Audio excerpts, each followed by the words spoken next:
Hello friends, welcome to மக்கள் சேவை channel. இன்றைக்கி நம்ம ஒரு சூப்பரான இன்ஃபர்மேஷன் பற்றி தான் பார்க்க போகிறோம்.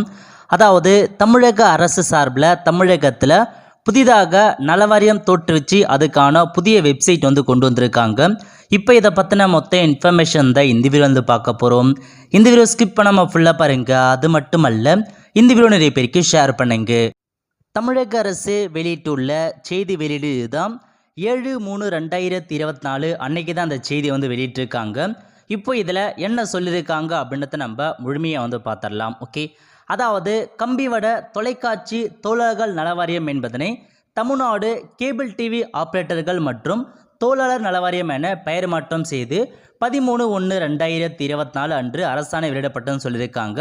இதன் மூலம் கேபிள் டிவி தொழிலில் ஈடுபட்டுள்ள தமிழகத்தில் உள்ள அனைத்து கேபிள் டிவி ஆப்ரேட்டர்கள் மட்டுமல்லாமல் அவருடைய தொழிலாளர்களும் உறுப்பினராக சேர்க்கப்பட்டு கேபிள் டிவி தொழிலில் ஈடுபட்டுள்ள அனைவரும் அவர் தம் குடும்பத்தினரும் பயன்பெறும் வகையில் நலத்திட்டங்கள் விரிவுபடுத்தப்பட்டுள்ளது. இவ்வாரியத்தின் மூலம் சுமார் 60,000 உறுப்பினர்களும் அவருடைய குடும்பத்தினரையும் சேர்த்து 2,50,000 நபர்களுக்கு மேல் பயனடைவர். இதன் மூலம் உறுப்பினுடைய வாழ்வாதாரம் மேம்படும் மாதிரி சொல்லியிருக்காங்க. அதாவது தமிழ்நாடு அரசு கேபிள் டிவி ஆப்ரேட்டர் இருக்காங்க பாருங்க, அவங்களுக்காக நலவாரியம் பார்த்தா கொண்டு வந்திருக்காங்க. அதுக்கான பெயரை மாற்றி அமைச்சிருக்காங்க. அது மட்டும் இல்லாமல் எந்தமான ஸ்கீம்லாம் உங்களுக்கான நலத்திட்டம் வழங்குறாங்கன்னா, திருமண உதவித்தொகை வழங்குறாங்க, மகப்பேறு உதவித்தொகை வழங்குறாங்க, குடும்ப உறுப்பினர்கள் மகன் மற்றும் அவருடைய கல்விக்காக ஸ்காலர்ஷிப் கொடுக்குறாங்க. அதேமாரி விபத்துக்கான உதவித்தொகை வழங்குறாங்க, டெத்துக்கான உதவித்தொகை வழங்குறாங்க, ஈமச்சடங்கு உதவித்தொகை வழங்குறாங்க. இந்த மாதிரி 6 வகையான உங்களுக்கு அசிஸ்டன்ட் ப்ரொவைட் பண்ணுறாங்க, ஒரு உதவித்தொகை ப்ரொவைட் பண்ணுறாங்க. இப்போது இந்த நலத்திட்டங்களை பெறுவதற்கு ஆன்லைன் மூலமாக அப்ளை பண்ண சொல்லியிருக்காங்க. ஸோ புதிய வெப்சைட் பார்த்தா இன்றைக்கி கிரியேட் பண்ணியிருக்காங்க. வெப்சைட்கான லிங்கை பொறுத்த வரைக்கும் tnctvwb.in இதான் பார்த்தா அஃபிஷியல் வெப்சைட். இந்த வெப்சைட்டில் போயிட்டு உங்களுக்கான பதிவுகளை நீங்கள் மேற்கொள்ளலாம் அப்படின்றத சொல்லியிருக்காங்க. இதன் மூலமாக உங்களுக்கான எல்லா நலத்திட்ட உதவியுமே சம்பந்தப்பட்ட வங்கி கணக்கு டைரெக்டாக அனுப்ப பண்ணுற மாதிரி தெளிவாக கொடுத்துருக்காங்க. இன்றைக்கி இந்த வெப்சைட்டை மாண்புமிகு தகவல் தொழில்நுட்பத்துறை அமைச்சர் பார்த்தா தொடங்கி வச்சிருக்காரு. ஸோ இதான் உங்களுக்கான புதிய இன்ஃபர்மேஷன். ஸோ வெப்சைட் பார்த்தா இதான் கொடுத்துருக்காங்க பாருங்கள். தமிழ்நாடு கேபிள் டிவி ஆப்ரேட்டருக்கான அஃபிஷியல் வெப்சைட் லிங்க்கு தான். நீங்கள் உங்களுக்கான நலவாரியத்தை இது மூலமாக நீங்கள் புதுசாக அப்ளை பண்ணிக்கலாம். அதேமாரி ஆல்ரெடி அக்கௌண்ட் தான் நீங்கள் லாகின் பண்ணி உங்களுக்கான அசிஸ்டண்ட்டுக்கு அப்ளை பண்ணலாம் சொல்லியிருக்காங்க. கீழே கொடுத்துருக்காங்க பாருங்கள், ஃபார் நியூ ரெஜிஸ்ட்ரேஷன் கிளிக் இந்த ஆப்ஷன்ஸை நீங்கள் கிளிக் பண்ணி புதுசாக உங்களுக்கான நலவாரியத்துக்கு அப்ளை பண்ண பாருங்கள். ஆன்லைன் மூலமாக நீங்கள் தாராளமாக அப்ளை பண்ணலாம். ஆல்ரெடி அக்கௌண்ட் இருக்கவங்க லாகின் அப்படின்ற ஆப்ஷன்ஸை நீங்கள் கிளிக் பண்ணி ஐடி பாஸ்வேர்டு கொடுத்து லாகின் பண்ணிட்டு நீங்கள் ஏதாச்சும் அப்ளை பண்ண போகிறீங்க நலத்திட்ட உதவின்னு தாராளமாக அப்ளை பண்ணிக்கோங்க. அது மட்டும் இல்லாமல் ஸ்கீம்ஸ்லாம் இதிலே கொடுத்துருக்காங்க பாருங்கள், எவ்வளோ அமௌண்ட் உங்களுக்கு வந்துருன்னு கொடுத்துருக்காங்க. அதாவது திருமண உதவித்தொகை ஆண்களுக்கு 3,000 ரூபாய் வழங்குறாங்க, பெண்களுக்கு 5,000 ரூபாய் வழங்குறாங்க. அதுக்கப்புறம் பார்த்தா மகப்பேறு உதவித்தொகை இருக்குது பாருங்கள், அது டெலிவரிக்கு 6,000 ரூபாய் கொடுக்குறாங்க. அபார்ஷன் ஆயிடுச்சு மிஸ்கேரேஜ்னா அதுக்கு 3,000 ரூபாய் வழங்குறாங்க. நெக்ஸ்ட் உங்களுக்கான கல்வி உதவித்தொகை இருக்குது பாருங்கள், ஸ்காலர்ஷிப் பார்த்தா ப்ரொவைட் பண்ணுறாங்க. உங்கள் பசங்களுக்கான ஸ்காலர்ஷிப் நீங்கள் தாராளமாக வாங்கிக்கலாம். 6லேருந்து 9th வரைக்கும் 1,000 ரூபாய் ப்ரொவைட் பண்ணுறாங்க. அதேமாரி 10th படிக்கிறாங்க பாருங்கள், கேர்ள்ஸ் சைல்டு அவங்களுக்கு 1,000 ரூபாய் கொடுக்குறாங்க. நெக்ஸ்ட் பார்த்தா 10th பாஸ் பண்ணியிருக்காங்க பாருங்கள், அவங்களுக்கு 1,000 ரூபாய் கொடுக்குறாங்க. அதேமாரி 11th 12th படிக்கிறாங்க பாருங்கள், கேர்ள்ஸ் சைல்டுக்கு 1,000 ரூபாய் 1,500 ப்ரொவைட் பண்ணுறாங்க. நெக்ஸ்ட்டு 12th பாஸ் பண்ணவங்களுக்கு 1,500 ரூபாய் ப்ரொவைட் பண்ணுறாங்க. யூஜி டிகிரி படிக்கிறாங்க பாருங்கள், அவங்களுக்கு 1,500. யூஜியில் ஹாஸ்டலில் படிக்கிறாங்க பாருங்கள், அவங்களுக்கு 1,750. பிஜி டிகிரி படிக்கிறவங்களுக்கு 4,000 ரூபாய். இந்த மாதிரி உங்களுக்கான ஸ்காலர்ஷிப் ப்ரொவைட் பண்ணுறாங்க. உங்கள் பசங்க படிக்கிறாங்க, நீங்கள் தாராளமாக உங்களுக்கான அமௌண்ட் ஆன்லைனில் கிளைம் பண்ண பாருங்கள். ஸோ ஸ்காலர்ஷிப்க்கு நீங்கள் அப்ளை பண்ணுங்கள். ஓகே, அதுக்கப்புறம் பார்த்தா ஆக்சிடென்ட் டெத்துக்கு 1,25,000 ரூபாய் ப்ரொவைட் பண்ணுறாங்க. இதுவே பார்த்தா ஆக்சிடென்ட் நீங்கள் டிசபிலிட்டியாக ஆகிட்டிங்கன்னா உங்களுக்கு அப் டு 1 lakh வரைக்கும் ப்ரொவைட் பண்ணுறாங்க. நெக்ஸ்ட்டு நேச்சுரல் டெத்துக்கு 30,000 ரூபாய் கொடுக்குறாங்க. ஃபனரலுக்கு பார்த்தா 5,000 ரூபாய் ப்ரொவைட் பண்ணுறாங்க. ஸோ இந்த மாதிரி 6 விதமான உங்களுக்கு நலத்திட்ட உதவிகள் வழங்குறாங்க. நீங்கள் கேபிள் டிவி ஆப்ரேட்டர் முதலும் அதில் ஒர்க் பண்ணுறா இருக்கீங்களா, கண்டிப்பாக நீங்கள் தாராளமாக உங்களுக்கான நலவாரியத்தில் அப்ளை பண்ணி உங்களுக்கான ஸ்கீமில் நீங்கள் பெனிஃபிட் ஆக பாருங்கள்.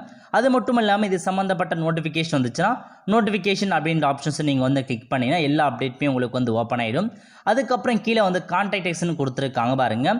ஸோ ஏதாச்சும் உங்களுக்கு டவுட் இருக்குன்னா அவங்களோட டோல் ஃப்ரீ நம்பர் கொடுத்துருக்காங்க. அதேமாரி மெயில் ஐடிக்கு நீங்கள் மெயில் பண்ணினா உங்களுக்கான இன்ஃபர்மேஷன்ஸ் கிளியர் பண்ணி கொடுத்துருவாங்க. ஸோ இதான் உங்களுக்கான ஃபுல் இன்ஃபர்மேஷன். அது மட்டும் இல்லாமல் உங்களுக்கு யூசர் மேனுவல்லாம் கொடுத்துருக்காங்க பாருங்கள். ஸோ எப்படி அப்ளை பண்ணுறது, எந்த மாதிரி அப்ளை பண்ணலாம், அதுக்கான யூசர் மேனுவல் வந்து பார்த்தா 33 பக்கத்துக்கு வந்து கொடுத்துருக்காங்க. ஸோ அது மூலமாக நீங்கள் ஒன் பை ஒன்னாக நீங்கள் செக் பண்ணி பார்த்துக்கோங்க.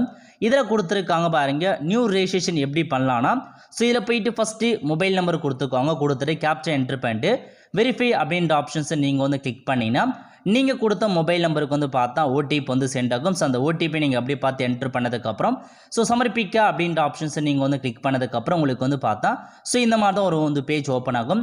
இல்லை பேசிக் இன்ஃபர்மேஷன்லாம் கேட்டிருக்காங்க பாருங்கள். உங்கள் பெயர் என்ன, உங்களுடைய பெயர் தமிழில் கேட்டிருக்காங்க, ஆதார் நம்பர் என்ன, ஃபாதர் நேம் என்ன, அதேமாரி வந்து பார்த்தா ஃபாதர் என்ன ஒர்க் பண்ணுறாரு, அவங்களுக்கான ஜெண்டர் என்ன, டேட் ஆஃப் பர்த் நிலைமை வந்து கேட்டிருப்பாங்க. அதேமாரி டேட் ஆஃப் பர்த்துக்கு ஏதாச்சும் ஒரு ப்ரூஃப் நீங்கள் சப்மிட் வந்து பண்ணுற மாரி இருக்கும், எவிடன்ஸ் கேட்டிருப்பாங்க. அதுக்கப்புறம் நீங்கள் அந்த டாக்குமெண்ட்ஸ் அப்லோட் பண்ணுற மாரி இருக்கும். நெக்ஸ்ட்டு பிளட் குரூப் வந்து கேட்டிருப்பாங்க, மெட்டீரியல் ஸ்டேட்டஸ் கேட்டிருப்பாங்க. இதெல்லாமே உங்களுக்கு பர்சனல் இன்ஃபர்மேஷன்ஸில் இந்த மாதிரி தான் வந்து ஓப்பன் ஆகும். ஸோ கொடுத்துருக்காங்க பாருங்கள். ஸோ ஃபஸ்ட்டு உங்கள் நேம் என்ன, அதுக்கப்புறம் தமிழில் கேட்டிருப்பாங்க. அதுக்கப்புறம் ஆதார் நம்பர் என்ன, உங்கள் ஃபாதர் நேம் என்ன, அதுக்கப்புறம் வந்து பார்த்தீங்கன்னா ஸோ ஃபாதர் வந்து ஒரு நேம் கேட்டிருக்காங்க. நெக்ஸ்ட்டு ஃபாதர் நேம் தமிழில் கொடுக்குற மாதிரி இருக்கும். அதுக்கப்புறம் ஜெண்டர் கேட்டிருக்காங்க. நெக்ஸ்ட்டு டேட் ஆஃப் பர்த் என்ன, ஏஜ் என்ன, ஏஜுக்கான ஏதாச்சும் ஒரு ப்ரூஃபை கண்டிப்பாக நீங்கள் அப்லோட் பண்ணுற மாதிரி இருக்கும். சூஸ் ஃபைல் கொடுத்து 500 கேபிக்குள்ளே அப்லோட் பண்ணிக்கோங்க. பிளட் குரூப் என்ன, மெட்டீரியல் ஸ்டேட்டஸ் கொடுத்துட்டு நெக்ஸ்ட் அப்படின்ற ஆப்ஷன்ஸை நீங்கள் வந்து கிளிக் பண்ணால் போதும். அதுக்கடுத்து உங்களுக்கான அட்ரஸ் பேஜுக்குள்ளே வரீங்க. இதில் போயிட்டு பர்மனெண்ட் அட்ரஸ் கேட்டிருக்காங்க பாருங்கள். உங்கள் door number, street name, village name மாதிரி ஃபுல் அட்ரஸை கொடுத்துட்டு ஸ்டேட் வந்து தமிழ்நாடு சைட் பண்ணிக்கோங்க. டிஸ்ட்ரிக் வந்து உங்கள் டிஸ்ட்ரிக் சைட் பண்ணிட்டு தாலுக் கேட்டிருக்காங்க, பின்கோடு கேட்டிருக்காங்க, எல்லாமே கொடுத்துட்டு உங்களுக்கான பர்மனெண்ட் அட்ரஸும் ப்ரெசன்ட் அட்ரஸும் முன்னா இருக்குன்னா சேமஸ் அப்படின்ற ஆப்ஷன்ஸை நீங்கள் வந்து கிளிக் பண்ண உங்களுக்கான அட்ரஸ் காப்பி ஆகிடும். அதுக்கப்புறம் நீங்கள் நெக்ஸ்ட் அப்படின்ற ஆப்ஷன்ஸை நீங்கள் வந்து கிளிக் பண்ணதுக்கப்புறம் பேங்க் டீட்டெயில்ஸ் கேட்டிருக்காங்க பாருங்கள். இதில் போயிட்டு உங்கள் பேங்க்கோட பேரை கொடுத்துக்கோங்க. ஸ்டேட் பேங்க்னா ஸ்டேட் பேங்க், சென்ட்ரல் பேங்க்னா சென்ட்ரல் பேங்க் மாதிரி பேங்க் நேமும் கொடுத்துட்டு பிரான்ச் நேம் கேட்டிருக்காங்க. உங்கள் பேங்க்குக்கான பிரான்ச் நேம் ஃபில் பண்ணிவிட்டு அக்கௌண்ட் நம்பர் கேட்டிருக்காங்க. ஸோ அக்கௌண்ட் நம்பரை கரெக்டாக மிஸ்டேக் இல்லாத கொடுத்துக்கோங்க. ரீஎன்டர் அக்கௌண்ட் நம்பரில் போயிட்டு திரும்ப அதே அக்கௌண்ட் நம்பர் கொடுக்குற மாதிரி இருக்கும். நெக்ஸ்ட்டு ஐஎஃப்எஸ்சி கோடு கேட்டிருக்காங்க. உங்கள் பேங்க் புக்கில் உங்கள் பேங்க்கான ஐஎஃப்எஸ்சி கோடு கொடுத்துருப்பாங்க, அதை என்ட்ரு பண்ணிக்கோங்க. தெரியாதவங்க நீங்கள் வெப்சைட்டில் சர்ச் பண்ணி என்ட்ரு பண்ணிக்கோங்க. நெக்ஸ்ட்டு பேங்க் பாஸ்புக் வந்து அப்லோட் பண்ண சொல்லியிருக்காங்க. சூஸ் ஃபைல் கொடுத்து அப்லோட் பண்ணிட்டு நெக்ஸ்ட் அப்படின்ற ஆப்ஷன்ஸை நீங்கள் வந்து கிளிக் பண்ணால் போதும். ஸோ அதுக்கடுத்து வந்து பார்த்தா உங்களுக்கான ஜென்ரல் இன்ஸ்ட்ரக்ஷன்ஸ் கேட்டிருக்காங்க பாருங்கள். இதில் வந்து டாக்குமெண்ட்ஸ் வந்து கேட்டிருக்காங்க. அதுக்கு முன்னாடி வந்து பார்த்தீங்கன்னா ஸோ ஏதாச்சும் வந்து பார்த்தா உங்கள் குடும்ப உறுப்பினர் வந்து ஆட் பண்ண சொல்லியிருக்காங்க. உங்கள் குடும்பத்தில் எத்தனை பேர் இருந்தாலும் சரி ஒவ்வொருத்தராக நீங்கள் ஆட் பண்ணிக்கோங்க. ஸோ உங்களுக்கு ஒய்ஃப் இருக்கான ஒய்ஃப் நேம் ஆட் பண்ணுங்க, பசங்க இருக்கான பசங்க நேம் ஆட் பண்ணிக்கோங்க. ஸோ அவங்க என்ன எந்த ஜெண்டர், அவங்களுக்கு டேட் ஆஃப் பர்த் என்ன, அவங்க எந்த மாதிரி ரிலேஷன்ஷிப்பில் இருக்காங்க அதெல்லாம் ஃபின் பண்ணிட்டு ஆட் ரோ அப்படின்ற ஆப்ஷன்ஸ் நீங்கள் வந்து கிளிக் பண்ணதுக்கப்புறம் ஃபேமிலியில் இருக்க எல்லாத்தையுமே நீங்கள் ஆட் பண்ணிக்கோங்க. அதுக்கப்புறம் நாமினி இன்ஃபர்மேஷன்ஸ் நீங்கள் வந்து ஃபில் பண்ணுற மாதிரி இருக்குது. நீங்கள் நாமினியை யாரை போட போகிறீங்கன்றத ஃபில் பண்ணிக்கோங்க. அவங்க பெயர் என்ன, அவங்க டேட் ஆஃப் பர்த் என்ன, ஏஜ் என்ன, அவங்களுக்கு எத்தனை பர்சன்டேஜிங்க நாமினிக்கான அமௌண்ட்டை ஷேர் பண்ண போகிறீங்கன்றத ஃபில் பண்ணிட்டு ஏதாச்சும் ஐடி கார்டு கேட்டிருக்காங்க, நாமினிக்கான ஆதார் கார்டை கொடுத்துக்கோங்க. ஸோ இன்னொரு நாமினி ஆட் பண்ண போகிறோன்னா ஆட் மோர் கொடுத்து இன்னொருத்தர் ஆட் பண்ணிக்கலாம். ஸோ நாமினி ஒரு வேளை நீங்கள் இறந்துட்டீங்கன்னா உங்களுக்கான அமௌண்ட் வந்து அவங்களுக்கு போய் சேரும். அதன் காரணமாக நம்ம நாமினி வந்து ஆட் பண்ணுறோம். ஸோ எத்தனை பேர் வேணாலும் நீங்கள் நாமினி ஆட் பண்ணிக்கோங்க. அதுக்கப்புறம் வந்து பார்த்தா உங்களுக்கான டாக்குமெண்ட்ஸ் கேட்டிருக்காங்க பாருங்கள். ஸோ ஃபஸ்ட்டு ஒர்க்கர் ஃபோட்டோ கேட்டிருக்காங்க, ஒரு ஃபோட்டோ அப்லோட் பண்ணிக்கோங்க. அதுக்கப்புறம் உங்களுக்கான சிக்னேச்சர் கேட்டிருக்காங்க பாருங்கள். உங்கள் சிக்னேச்சர் போட தெரியாதவங்க லெஃப்ட் ஹேண்டுக்கான தம்பு வச்சா போதுமானது. ஸோ கைவிரல் ரேகை வச்சா போதுமானது. நெக்ஸ்ட்டு ஆதார் கேட்டிருக்காங்க, அதுக்கப்புறம் ரேஷன் கார்டு கேட்டிருக்காங்க, அதுக்கப்புறம் எல்சிஓக்கான லெட்டர் கேட்டிருக்காங்க. இது நீங்கள் சம்மந்தப்பட்ட நிறுவனத்தில் போயிட்டு உங்களுக்கான லெட்டர் வாங்கி அதை நீங்கள் அப்லோட் பண்ணுற மாதிரி இருக்கும். நெக்ஸ்ட்டு ஜாயினிங் டேட் கேட்டிருக்காங்க. நீங்கள் எப்போ வந்து இந்த கம்பெனியில் ஜாயின் பண்ணீங்க, இந்த கேபிள் டிவி ஆப்பில் எப்போ ஜாயின் பண்ணீங்களோ அதுக்கான ஜாயினிங் டேட்டை கொடுத்துக்கோங்க. நெக்ஸ்ட்டு பேன் கார்டு நம்பர் கேட்டிருக்காங்க. அதுக்கப்புறம் பேன் கார்டு நீங்கள் அப்லோட் பண்ணுற மாதிரி இருக்கும். எல்லாமே அப்லோட் பண்ணிட்டு நெக்ஸ்ட் அப்படின்ற ஆப்ஷன்ஸை நீங்கள் வந்து கிளிக் பண்ணிங்கன்னா உங்களுக்கான ப்ரிவியூ பேஜ் வந்து ஓப்பன் ஆகிடும். ஸோ எல்லாமே கரெக்டாக செக் பண்ணி பார்த்துக்கோங்க. செக் பண்ணிவிட்டு சப்மிட் அண்ட் பே அப்படின்ற ஆப்ஷன்ஸை நீங்கள் வந்து கிளிக் பண்ணால் போதும். ஸோ நீங்கள் வந்து பார்த்தா உங்களுக்கு 100 rupees கிட்ட இப்போ ₹1 கிட்ட பேமெண்ட் பண்ணுற மாதிரி இருக்கும். ஜஸ்ட் அதை நீங்கள் வந்து பேமெண்ட் பண்ணி முடிச்சதுக்கப்புறம் ஸோ உங்களுக்கு வந்து பார்த்தா இந்த மாதிரி நெட் பேங்கிங்லாம் கேட்கும். அதிலுமே நீங்கள் கரெக்டாக கொடுத்துட்டு ஸோ டெஸ்ட்டுக்காக தான் பேமெண்ட் பண்ண சொல்லியிருக்காங்க. ஜஸ்ட் நீங்கள் பேமெண்ட் பண்ணி முடிச்சதுக்கப்புறம் அப்படியே கீழே வந்தீங்கன்னா உங்களுக்கான அப்ளிகேஷன்ஸ் வந்து ஓப்பன் ஆகிடும். நீங்கள் போயிட்டு டவுன்லோட் அப்படின்ற ஆப்ஷன்ஸை நீங்கள் வந்து கிளிக் பண்ணதுக்கப்புறம் ஸோ உங்களுக்கு வந்து பார்த்தா இந்த மாதிரி ரிசிப்ட் வந்து ஓப்பன் ஆகிடும். ஓகே, ஸோ இதுக்கப்புறம் உங்களுக்கான அப்ளிகேஷன் ஸ்டேட்டஸ் எல்லாமே நீங்கள் தாராளமாக வந்து செக் பண்ணி பார்த்துக்கலாம். எல்லாமே வந்து கொடுத்துருப்பாங்க. அப்ளிகேஷனில் போயிட்டு ஸோ உங்களுக்கான ரிமார்க்ஸ் என்ன கொடுத்துருக்காங்க, ஒருவேளை இன்னும் சர்டிஃபிகேட்லாம் வேணும்னு கேட்குறாங்க ரிமார்க்ஸில் நீங்கள் திரும்ப போயிட்டு சர்டிஃபிகேட் எல்லாமே நீங்கள் அப்லோட் வந்து பண்ணுற மாதிரி இருக்கும். அதுக்கான இன்ஸ்ட்ரக்ஷன்ஸ் கொடுத்துருக்காங்க. ஸோ ஃபைனலாக ஒன்ஸ் உங்களுக்கான அப்ளிகேஷன்ஸை அப்ரூவல் கொடுத்துட்டாங்கன்னா ஆன்லைனில் உங்களுக்கான நீங்கள் எல்லாமே நீங்கள் அப்லோட் வந்து பண்ணிக்கலாம். ஸோ அதுக்கான ஸ்டேட்டஸ் செக் பண்ணுறதுக்கான ஆப்ஷன்ஸும் கொடுத்துருக்காங்க. அப்ளிகேஷன் நம்பர் கொடுத்து சர்ச் கொடுத்ததுக்கப்புறம் உங்களுக்கான ஸ்டேட்டஸ் வந்து அப்ரூவல் கொடுத்ததுக்கப்புறம் நீங்களே ஆன்லைன் மூலமாக லாகின் பண்ணி உங்களுக்கான அந்த சர்டிஃபிகேட் நீங்கள் எடுக்க பாருங்கள். ஓகே, ஸோ இந்த மாதிரி தான் நீங்கள் அப்ளை பண்ணுறதுக்கான ஒரு ப்ராசஸை வந்து அறிவிச்சிருக்காங்க. இதன் மூலமாக இதை அந்த பிடிஎஃப் பார்த்து நீங்கள் அப்ளை பண்ண பாருங்கள். ஈஸியான மெத்தட் தான் கொடுத்துருக்காங்க.